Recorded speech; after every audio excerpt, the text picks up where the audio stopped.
The State of Israel and its supporters are currently terrified of this platform. Just yesterday, Sacha Baron Cohen, amongst other prominent Jewish figures in America like Amy Schumer, were advocating for TikTok to censor pro-Palestinian content more heavily. Now, as a pro-Palestinian content creator, I will tell you that pro-Palestinian content is undeniably heavily censored. Look at the ratio of likes to views on some of my previous videos, where a third of the people who view the video are liking it, yet it has absolutely no reach. But even this small reach that we do have is terrifying to them, because ultimately no longer are young people receiving news that is filtered straight through mainstream media that has shown since October the 7th that it cannot be trusted, because it is of an unequivocal support to the State of Israel to commit war crimes. So we, the young people, want something different. We want actual information. We want to hear from academics.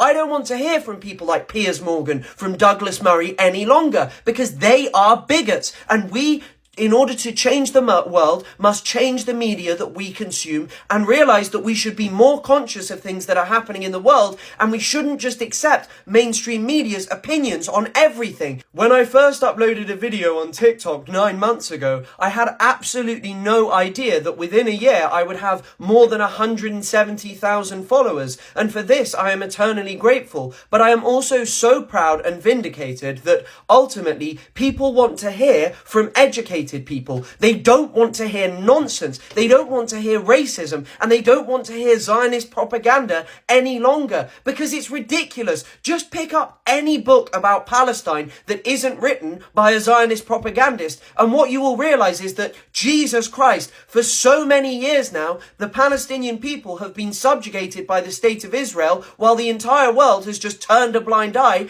and enabled the State of Israel to do this. A lot of people think that I am biased, and in a way I am biased, but I am biased against racism, settler colonialism, apartheid, and the subjugation of human beings anywhere. And this is why I reject the State of Israel and the Zionist project, and offer no credence to their narratives that justify the suffering of the Palestinian people at the hands of the Zionist project. The older generation is scared that no longer Western media will be able to define international opinion about what's happening in the world.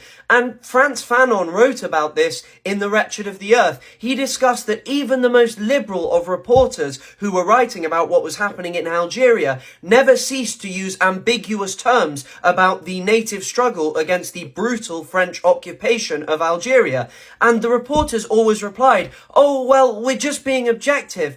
But in the case of the native, objectivity is always turned against them. The people who say, "Oh, we're just being unbiased," they always seem to advocate for the State of Israel in the end, because they whitewash its historical crimes against the Palestinian people. I do not have to use ambiguous terms about the State of Israel. I can tell you the truth about it because I've read the history. I know what it is like, and I don't have to be ambiguous. And that is why people like me are so terrifying to Western media that has long shaped people's opinions by pretending to be objective and unbiased, when in reality they have always advocated for these systems that have oppressed people in their own countries and the world over.